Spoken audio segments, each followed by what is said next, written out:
दोस्तों, फ़िलॉसफ़ी के 7वें लेक्चर के साथ हाज़िर हूँ। आपको याद होगा कि पिछले लेक्चर में हम लोगों ने रेनेसांस का ज़िक्र किया था, यानी 14वीं सदी से 17वीं सदी के दौरान यूरोप में जो सोशल, कल्चरल, इकोनॉमिकल, पॉलिटिकल तब्दीलियाँ आई थी, उस दौरान फ़लसफ़े की दुनिया में 2 बड़ी स्ट्रीम्स डेवलप हुई थी। एक तरफ रैशनलिस्ट फ़िलॉसफ़र्स थे, यानी जर्मनी और फ्रांस से ताल्लुक़ रखने वाले फ़िलॉसफ़र्स, जैसे कि रेने डेकार्ड हैं, स्पिनोज़ा हैं, लेबनीज़ हैं। उनका फ़िक्री सिलसिला आगे जाकर हेगल से, कार्ल मार्क्स से, शोपेनहेगर से, नीत्शे से और शेलिंग वगैरह से मिलता हुआ दिखाई देता है। 20वीं सदी में हमें फिर एडमंड हसलर, जॉन पॉल सार्तर और एल्बर्ट कामू जैसे फ़िलॉसफ़र्स मिलते हैं और फिर फ़िनोमेनोलॉजी और एक्जिस्टेंशलिज़्म वगैरह का तस्वुर मिलता है। और दूसरी तरफ जो एम्पिरिसिस्ट फ़िलॉसफ़र्स हैं, वो ज़्यादातर बरतानवी फ़िलॉसफ़र्स थे, यानी कि Thomas Hobbes, John Locke, David Holmes, George Berkeley, Francis Bacon वगैरह। ये जो एम्पिरिसिस्ट फ़िलॉसफ़ी थी, ये ज़्यादातर इंडक्टिव थिंकिंग के ऊपर और इनका जो सोर्स ऑफ नॉलेज था वो एक्सपीरियंस था और एक जो कॉन्सेप्ट था वो प्रोबेबिलिटी का था। जबकि जो रेशनलिस्ट फ़िलॉसफ़ी थी, उसमें जो हमें सोर्स ऑफ नॉलेज मिल रहा है वो लॉजिक है, रीज़न है और डिडक्टिव थिंकिंग का अंदाज़ और एक सर्टेनिटी का ऑप्शन आखिर में नज़र आता है। और हमने ये भी पढ़ा था या डिस्कस किया था कि ये दोनों स्ट्रीम्स जो फ़िलॉसफ़ीज़ की थीं, वो आपस में जाकर इमैनुअल कांट पर मिलती भी थीं, क्योंकि इमैनुअल कांट ने दोनों के ऊपर काम किया था, यानी रैशनलिज़्म के ऊपर भी और एम्पिरिसिज़्म के ऊपर भी।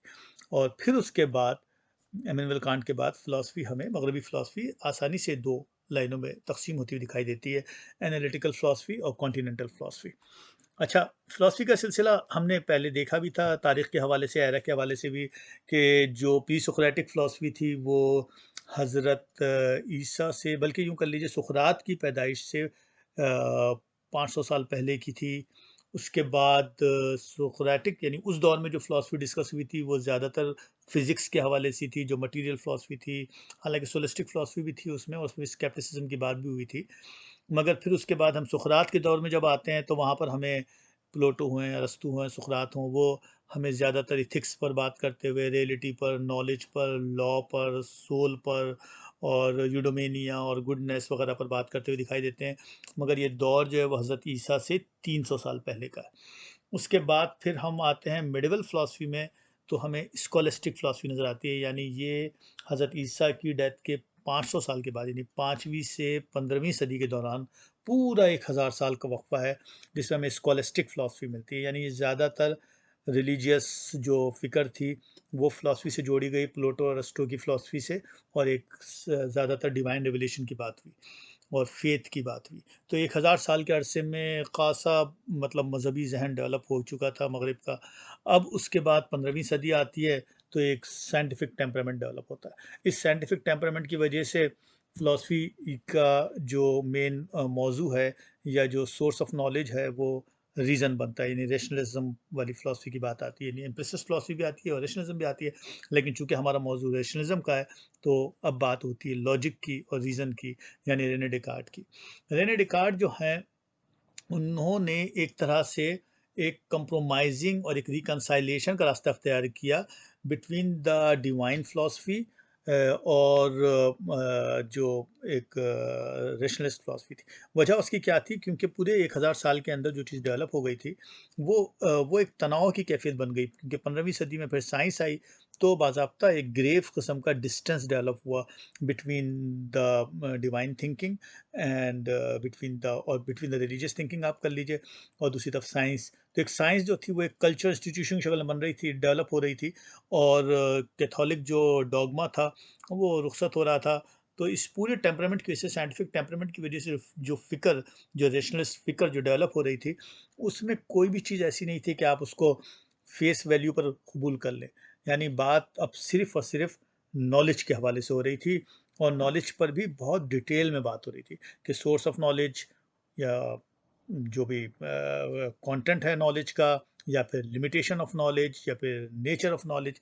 अच्छा, रेने डेकार्ट, जिनको हम फादर ऑफ फिलॉसफी कह रहे हैं, वो वाक़ईतन फादर ऑफ फिलॉसफी थे, क्योंकि अरस्तू के बाद उनका सबसे ज़्यादा रिस्पेक्टेबल नाम है।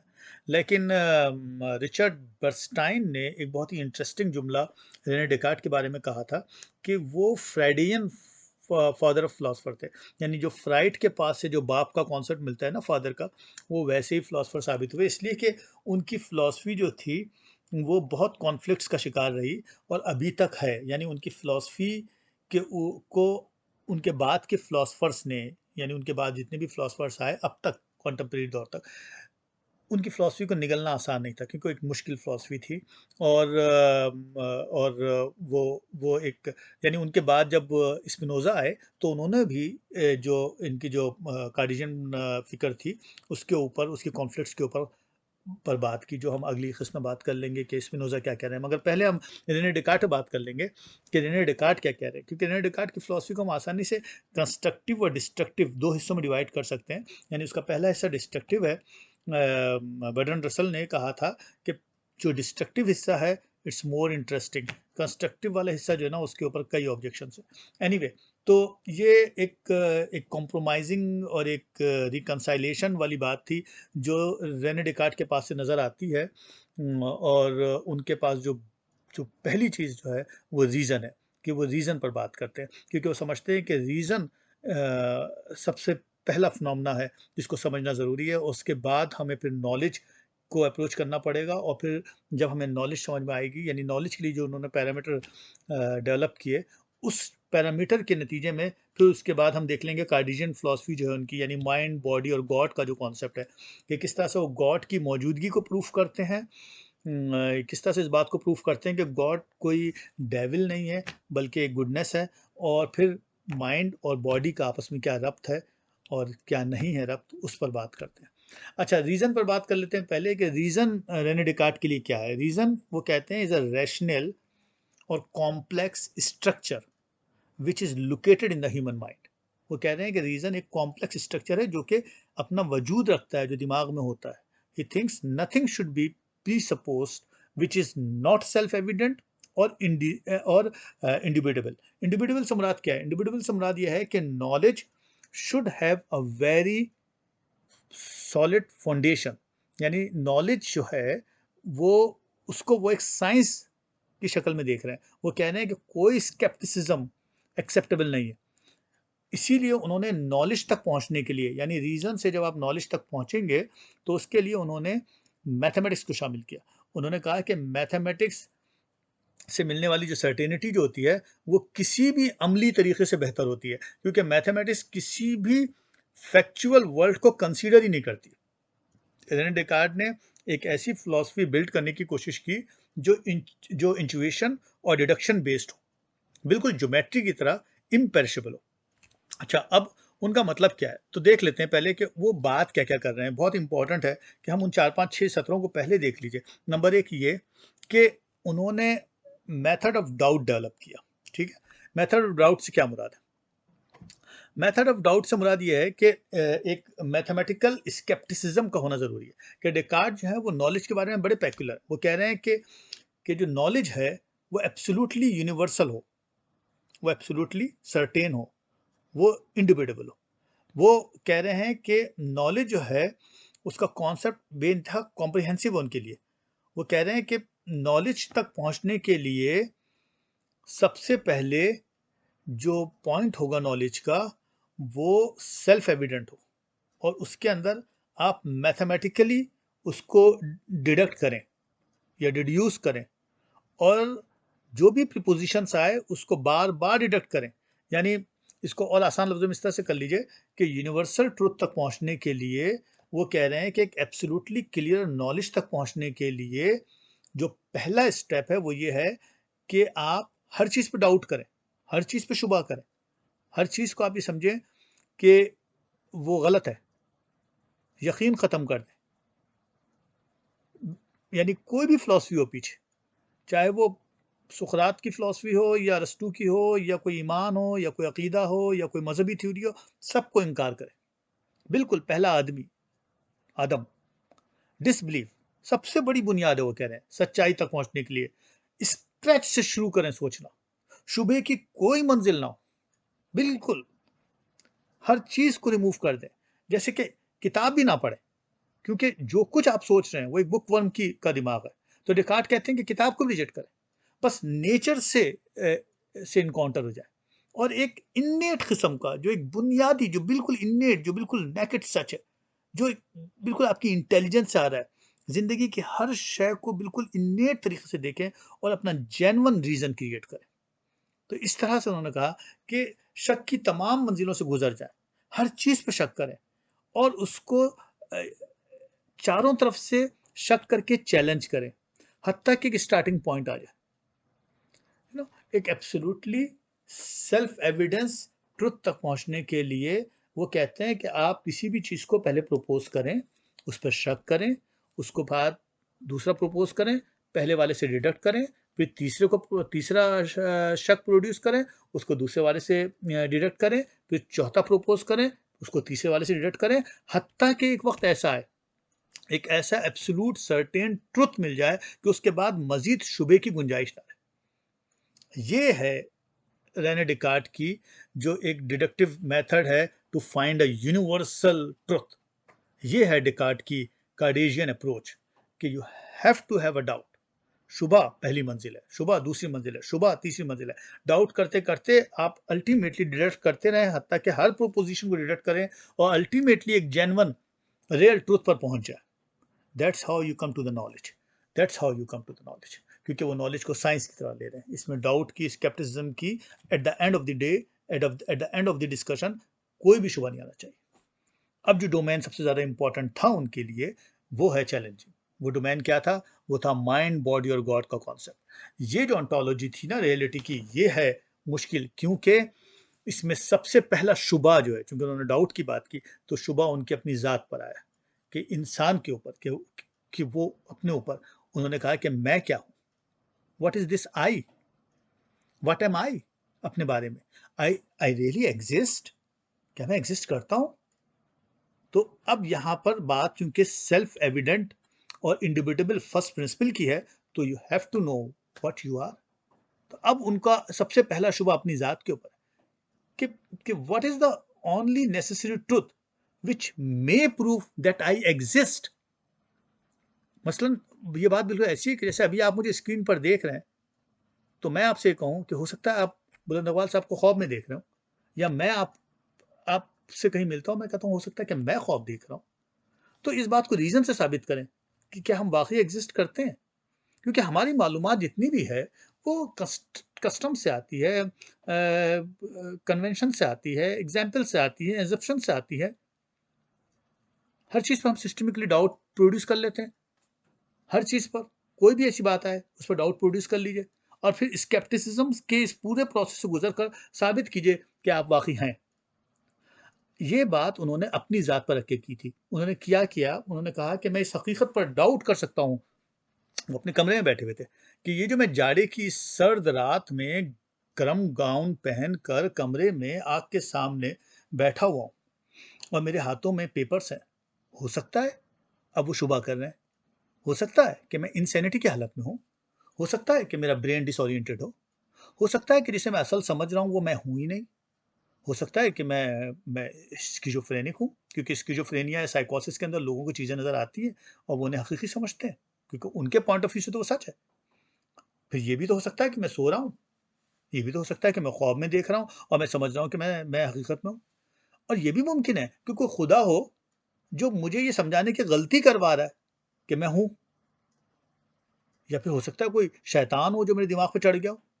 तो ये सब बातें सोच रहे हैं, वो कह रहे हैं मुमकिनात में है, मैं जो कुछ भी सोच रहा हूँ वो सब है, कुछ भी हर चीज़ पे मैं शक कर सकता हूँ, कोई भी चीज़ एग्जिस्ट नहीं करती। फॉर एग्जाम्पल मैं देख सकता हूँ कि मेरे जो सेंसेस हैं हो सकता है मौजूद ना हो सकता है कि मेरी जो बॉडी है, जो मेरा वक्त है, जो मेरा कमरे का दर्जे हरारत है, जो मेरे बॉडी की जो एक्सटेंशंस हैं, जो मेरी मोशन है, जो मेरा जो प्लेस है, ये जो नेचुरल साइंसेस है जिनके बेसिस पे मैं सोच रहा हूँ, हर चीज़ पे मैं डाउट कर सकता हूँ। मैथमेटिक्स है, उस पर मैं डाउट कर सकता हूँ। इस बात पर भी डाउट कर सकता हूँ कि मैं साइकोटिक हूँ। इस बात पर भी डाउट मैं कर सकता हूँ कि मैं सो रहा हूँ। इस बात पर भी डाउट कर सकता हूँ कि मैं ख्वाब देख रहा हूँ। इस बात पर भी मैं हर चीज़ पे डाउट कर रहा हूँ। मैं डाउट करता हूँ, फिर यहाँ पर एक अहम नुक्ते की बात आती है, लेकिन इस बात पर मैं डाउट नहीं कर सकता कि मैं डाउट नहीं कर रहा हूँ। मैं डाउट कर रहा हूँ, मुझे इसका पूरा यकीन है कि मैं डाउट कर रहा हूँ। ये वाहिद चीज़ है कि मैं डाउट कर रहा हूँ, कि मैं इस बात पर यकीन रखता हूँ कि मैं डाउट कर रहा हूँ। इन तमाम बातों पर मैं डाउट कर रहा हूँ, तो मैं एक डाउट करने वाली शय हूँ। तो यहाँ ये अहम नुकता आया उनके सामने कि मैं एक डाउट करने वाली शय हूँ, यानी मैं एक थिंकिंग करने वाली शय हूँ, यानी मैं एक थिंकिंग थिंग हूँ, यानी आई थिंक, तो मैं कोई चीज़ हूँ जो एग्जिस्ट करती है। I think therefore I M. तो यहाँ वो एक सेलिब्रेटेड जुमला जो बाद में फिलॉसफी की दुनिया में हर तरफ नजर आता है। I think therefore I am, cogito ergo sum, the fact that I am in doubt can not be doubted, and this is what the word come there. Doubting is the thinking, and thinking relate to a thinker. So thinking thing exist. Thinking thing, उन्होंने कहा मैं एक thinking thing हूँ, मैं एक सोचने वाली शय हूँ, मैं एग्जिस्ट करता हूँ क्योंकि मैं डाउट कर रहा हूँ, और मैं इस पर शुबा नहीं करूंगा कि मैं डाउट कर रहा हूँ। हाँ, मैं डाउट कर रहा हूँ। तो that's how he prove that I exist, कि मैं अपना वजूद रखता हूँ और मैं एक थिंकिंग थिंग हूँ। The only necessary truth is I think, so I am, so I am a mind, a cogito. तो यहां बात हुई कोजिटो की। बट देन अगला सवाल आया, व्हाट इज द बॉडी? ये अगर मैं हूं जो सिर्फ सोचने वाली शय हूं, तो फिर ये बॉडी क्या है? तो फिर ये सारे एक्सटर्नल वर्ल्ड में जो बॉडी है ये क्या है? Does it exist? अगला सवाल फिर उनका ये आया। जब अपने बारे में आया तो फिर बॉडी के बारे में सवाल आया, या और सारे ऑब्जेक्ट्स के बारे में आया कि क्या ये एग्जिस्ट कर सकते हैं? Is is a part of me, the thinking entity, और अ सेपरेट एंटिटी? क्या ये मेरी सोच का हिस्सा है या कोई सेपरेट एंटिटी है?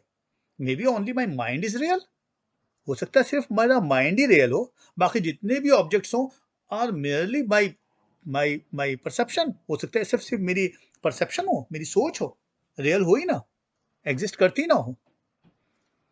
तो जो चीज़ सर्टेन है उन्होंने सोचा वो माइंड है। वो माइंड है क्योंकि वो आइडिया दे रही है कि मेरे सामने लैपटॉप है।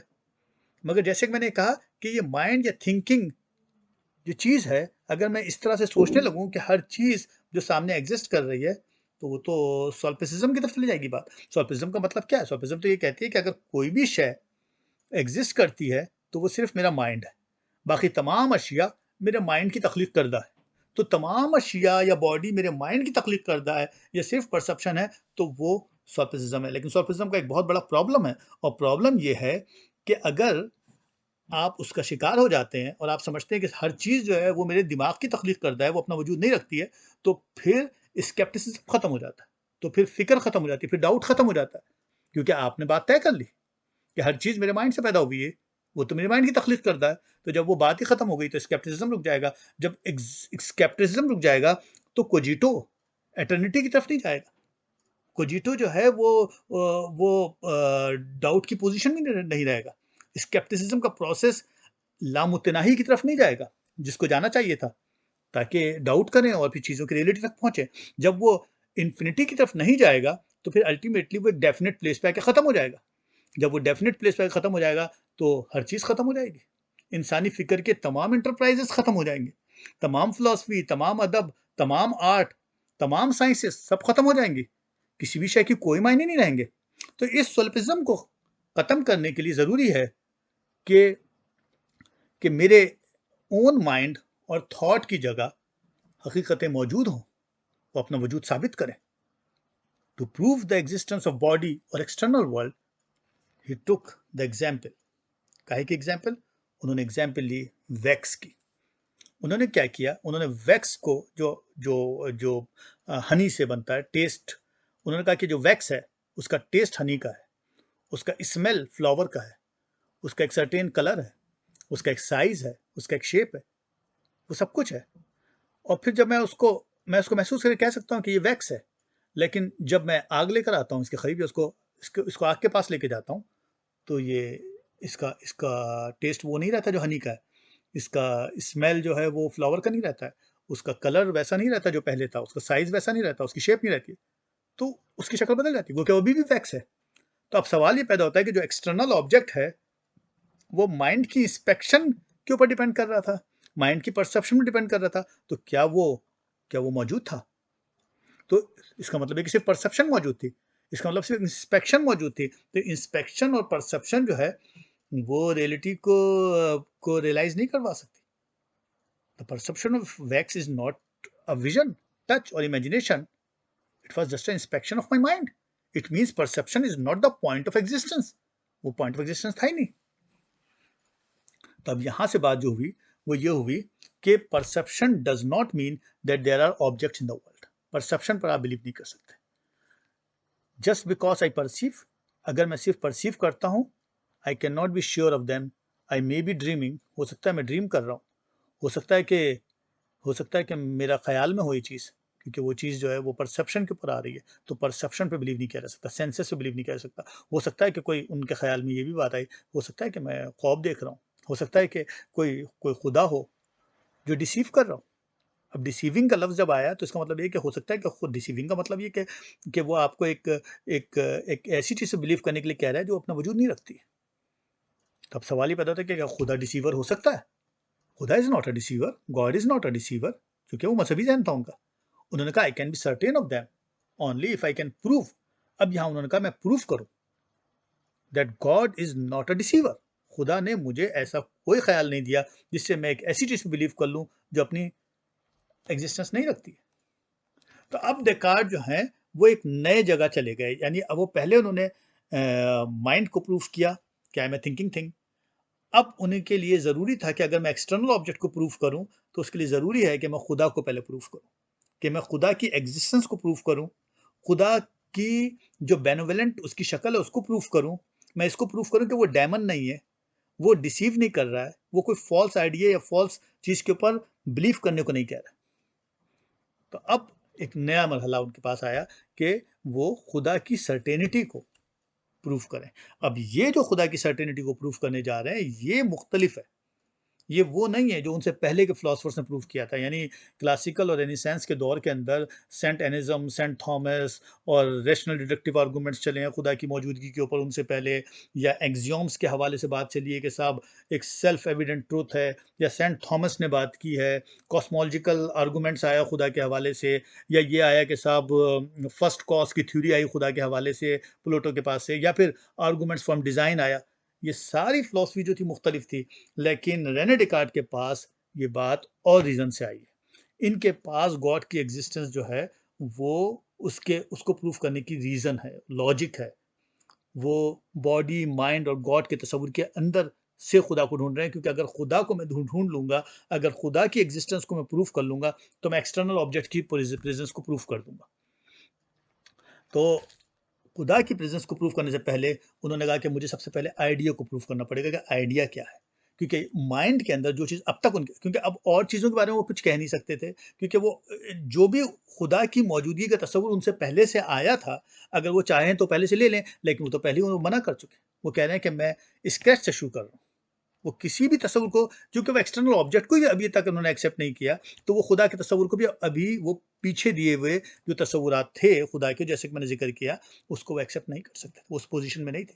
उनके लिए ज़रूरी था कि वो खुदा के की मौजूदगी को प्रूफ करें, और अब तक उन्होंने सिर्फ इतना ही प्रूफ किया था, I exist, I think therefore I M. उन्होंने अपने आप को सिर्फ थिंकिंग थिंग कहा था। अब थिंकिंग थिंग के बाद उनको अगले मरहले पे सोचना है कि थिंकिंग थिंग के पास क्या चीज़ है। तो उन्होंने कहा कि मैं आइडिया पर गौर कर रहा हूँ कि आइडिया क्या चीज़ है, क्योंकि थिंकिंग थिंग के पास आइडिया।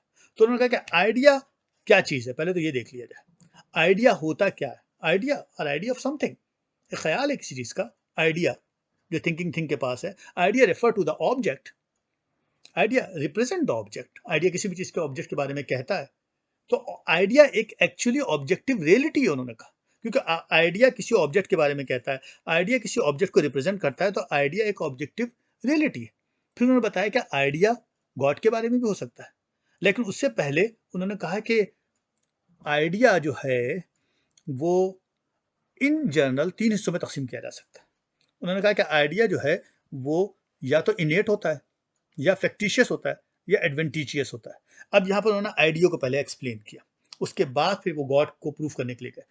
अब किस तरह से वो कह रहे हैं कि आइडिया इनेट कौन सा है। फॉर एग्जाम्पल कहते हैं आई think therefore I M, this is the idea which is इनेट idea. ये कोजिटो वाला आइडिया है, ये वो आइडिया है जो मेरे अपनी नेचर का है, ये है इनेट आइडिया। ये आइडिया वो है जो टाइम के बारे में, स्पेस के बारे में, मैथमेटिक्स के बारे में, लॉजिक के बारे में, जो कुछ भी आई से आ रहा है, वो innate idea is the innate idea, the type of idea. उसके और ये ओरिजिनल आइडिया। उसके बाद उन्होंने बताया फैक्टिशियस आइडिया क्या। फैक्टिशियस आइडिया उन्होंने कहा कि कोई भी आइडिया ऐसा जो इमेजिनेटिव आइडिया कहलाता है, यानी जो, जैसे किसी मैरामिड के बारे में आपने बात कर ली, किसी यूटोपिया के बारे में बात कर ली, कोई आप फ्यूचर वर्ल्ड के बारे में बात कर लें, ये सारे फैक्टिशियस आइडियाज। तीसरा उन्होंने कहा एडवेंटिजियस आइडिया क्या है। उन्होंने कहा एडवेंटिजियस आइडिया एक ऐसा आइडिया है जैसे कि आप किसी भी चीज़ से आप एडवांटेज लेकर आइडिया बना लेते हैं। जैसे फॉर एग्जांपल फ्लावर का कलर देखा आपने कि साहब येलो है और उसमें से स्मेल आ रही है, तो आपने कहा ये फ्लावर है।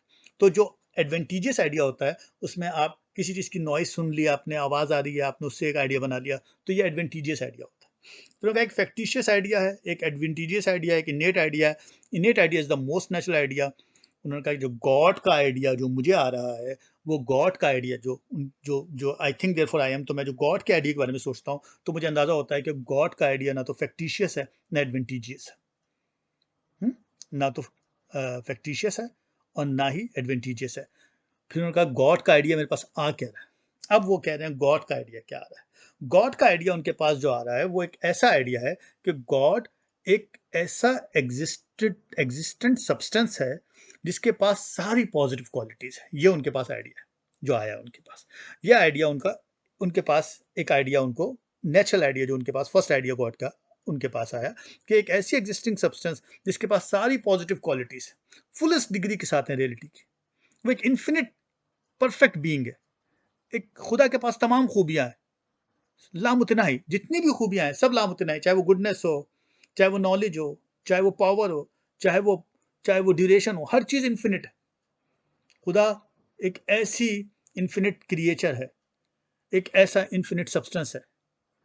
ये उनके पास आइडिया है। तो उन्होंने कहा कि पहला प्रूफ है ये गॉड की एग्जिस्टेंस का, कि गॉड का जो आइडिया है वो एक क्लियर और डिस्टिंक्ट आइडिया है गॉड का। एक ऐसा आइडिया है मेरे दिमाग में, इसका मतलब ये है कि समथिंग, मैं ये कह सकता हूं कि इतना perfect idea can not proceed from nothing.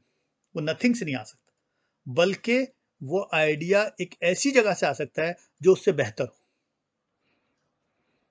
यानी वो कह रहे हैं कि I have an idea of God in my mind, so the cause of this idea must be very perfect being so. Like इसका जो कॉज होगा वो यकीनन इससे बेहतर ही होगा, तो ये आइडिया प्रोड्यूस कर सकता है। मुझे अपने बारे में जो आइडिया है वो इम्परफेक्ट का है, यानी मैं देख सकता हूँ कि मैं इम्परफेक्ट चीज बीइंग हूँ, लेकिन ये जो आइडिया गॉड के बारे में, ये परफेक्ट आइडिया है।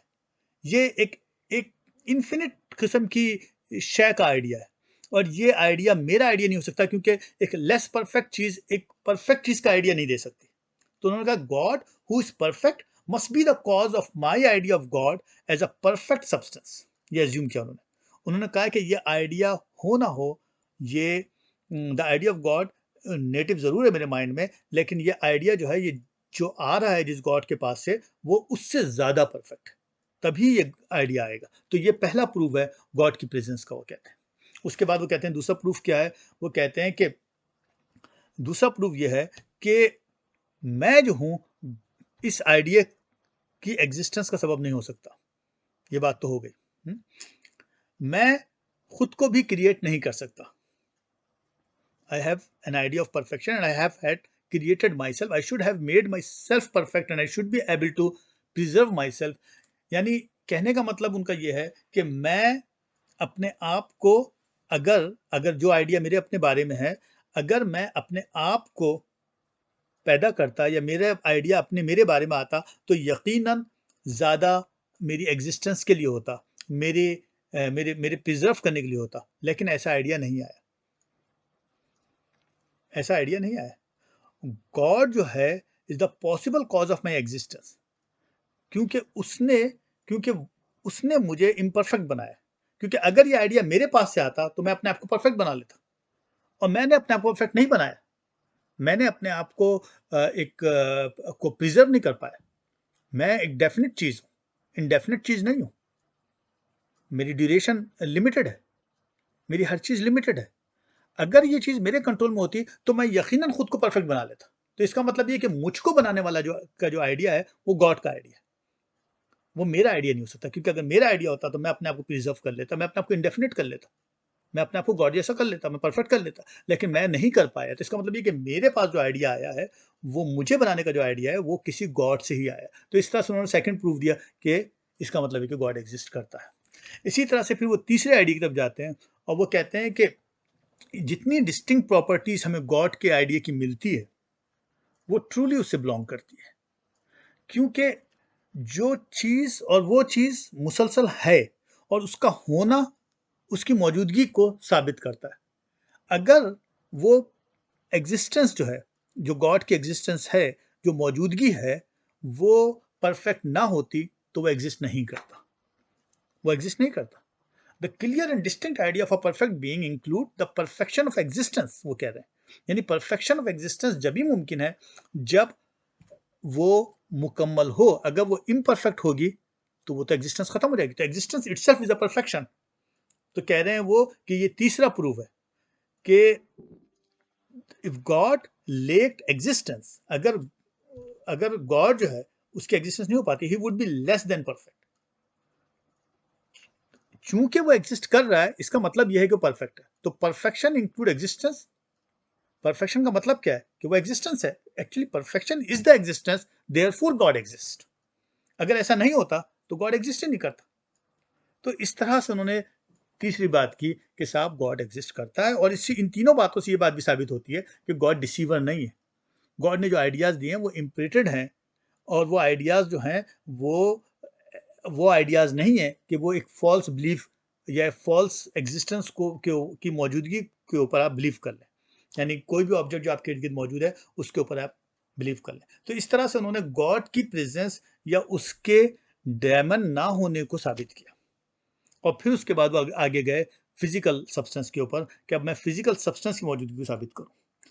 तो पहले उन्होंने अपनी मौजूदगी को साबित किया, आई थिंक देयरफॉर आई एम, यानी मैं सिर्फ एक थिंकिंग थिंग हूँ। फिर उन्होंने आइडिया के बारे में बात की कि आइडिया क्या है। फिर उसके बाद उन्होंने गॉड के आइडिया की बात की और गॉड के आइडिया के जरिए से साबित किया कि गॉड की एग्जिस्टेंस मौजूद है। फिर उसके बाद सब्सटेंस के ऊपर आए कि अब मैं सब्सटेंस की मौजूदगी को कंफर्टेबली साबित कर सकता हूँ कि सब्सटेंस अपना वजूद खुद रखते हैं। वो कह रहे हैं कि जो कॉजेज हैं फिजिकल सब्सटेंस के वो मैं नहीं, यानी वो मेरी मौजूदगी मेरी वजह से नहीं हो सकता, क्योंकि मैं सिर्फ एक आइडिया हूँ, मैं एक थिंकिंग थिंग हूँ, मैं एक थिंकिंग थिंग हूँ। मुझसे कोई कोई फिजिकल मैटर डेवलप नहीं हो सकता। बिल्कुल ऐसी फिजिकल मैटर से मैं डेवलप नहीं हो सकता, क्योंकि फिजिकल मैटर जो है वो एक फिजिकल मैटर को ही डेवलप करेगी, और थिंकिंग थिंग जो है वो एक थिंकिंग थिंग को ही डेवलप करेगी। यहाँ पर ये बड़ी इंपॉर्टेंट बात है। वो कह रहे हैं कि यहाँ पर उन्होंने बताया कि बॉडी और माइंड में डिफरेंस क्या है। उससे पहले उन्होंने बल्कि एक और बात बताई। उन्होंने बताया कि कोई भी जो शय होती है उसमें दो बातें अहम होती हैं, एक है एट्रीब्यूट और एक है मोड।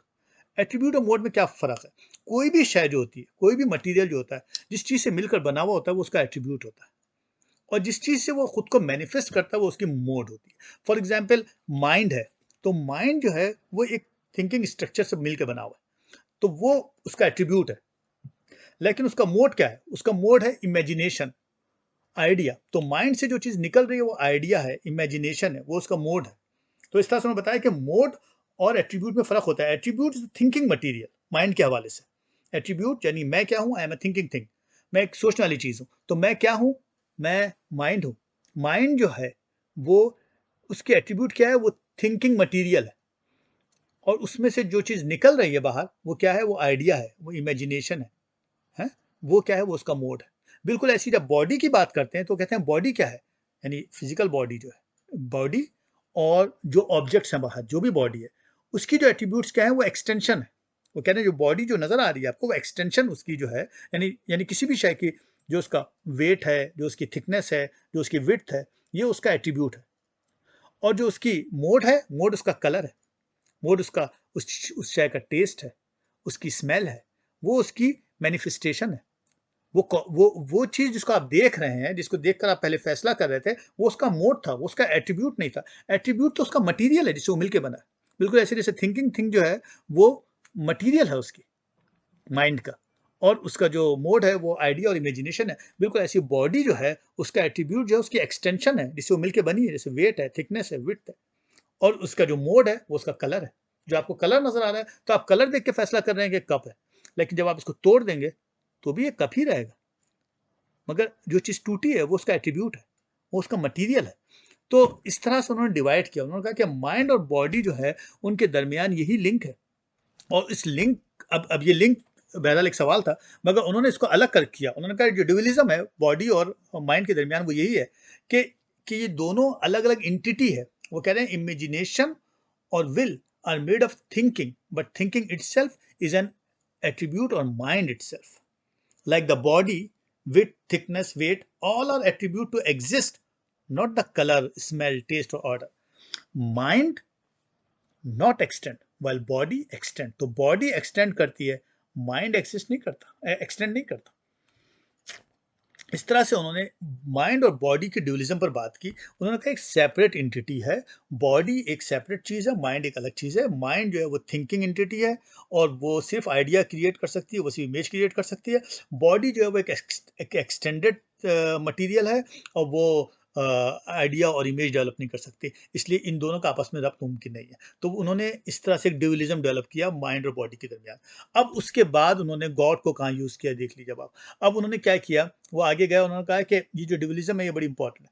ये कह रहे हैं कि उन्होंने उन्होंने बॉडी और माइंड के दरमियान के दरमियान जो इंटरेक्शन है उसको मजीद आगे बढ़ाते हुए कहा, क्योंकि इन रियल लाइफ तो बॉडी और माइंड के दरमियान रिश्ता मौजूद है, यानी जो कुछ भी माइंड में वो बॉडी के जरिए से जाहिर होता है। उन्होंने कहा कि ये जो बॉडी है, ये जो माइंड और बॉडी जो है वो असल में एक सब्सटेंशियल यूनिटी में कंपोज्ड है। यानी हम जब देखते हैं कि साहब मुझे भूख लग रही, तो आपको एहसास हुआ भूख लग रही है, तो फीलिंग भी भूख की आती है। तो सवाल ये पैदा होता है कि इनके दरमियान कोई रब्त तो है ना। भाई दर्द हो रहा है तो जिस्म में दर्द हो रहा है, तो आपस में रब्त तो है ना। तो ये तो एक इंटरेस्टिंग पैराडॉक्स है, आपस में ये जुड़े हुए हैं। तो डेकार्ड ये कह रहे हैं कि असल में ये आपस में कंबाइंड जरूर है in the unity of composition, मगर इनका नेचर यूनिटी में नहीं। They are not the mixture of two bodies. वो कह रहे हैं कि इनकी यूनिटी कंपोजिशन में ज़रूर है, लेकिन इनका जो नेचर है वो मुख्तलिफ है। यानी उनसे उनसे जब पूछा गया कि भाई ये किस तरीके से मुमकिन है, तो उन्होंने कहा कि आई फील हैप्पी, लाइक अगर मैं खुश फील कर रहा हूँ तो माई बॉडी ट्रबल्ड, ट्रबल्ड का लफ्ज़ इस्तेमाल किया, troubled to be happy because it is a unity of composition. I feel happy but my body troubled to be happy because it is a unity of composition. तो Descartes जो है वो body और mind को आपस में जोड़ते हैं without let him unite in one domain. जोड़ते जरूर है मगर एक डोमेन में शामिल नहीं होने देते। अब उसके बाद उन्होंने और आगे जाकर जो है ये बात भी की कि मतलब कि बॉडी और माइंड का जो रिलेशनशिप जो है वो खासा ट्रबलसम ज़रूर है, मगर वो रिलेटिवली डिपेंडेंट है, मतलब इंडिपेंडेंट नहीं है। मतलब माइंड जो है और बॉडी जो है उनके दरमियान जो ताल्लुक़ है वो कुछ इस तरह से है कि बॉडी जो है वो माइंड के डिपेंडेंट नहीं है, वो गॉड के डिपेंडेंट है। और इसी तरह माइंड जो है वो भी गॉड के डिपेंडेंट है। यानी बॉडी और माइंड जो है वो इंडिपेंडेंट है मगर रिलेटिव इंडिपेंडेंट है, मतलब गॉड के डिपेंडेंट है और वैसे इंडिपेंडेंट है, एक दूसरे से इंडिपेंडेंट है। इस तरह से उन्होंने एक डुअलिटी डेवलप की। ये बड़ा स्ट्रक्चर्ड फिलॉसफी है इनकी, जो आगे जाकर एक मुसलसल बहस का शिकार रही, इसलिए कि इस आर्गूमेंट्स के अंदर बहुत सारी कॉन्ट्रडिक्शन थी। इसके अंदर बहुत सी फिलॉसफिकल कॉन्ट्रडिक्शंस थी, मगर ये ड्यूअलिज्म ज़रूरी थी क्योंकि इस ड्यूअलिज्म ने चर्च और साइंस के दरमियान का जो फासला था उसको कम किया।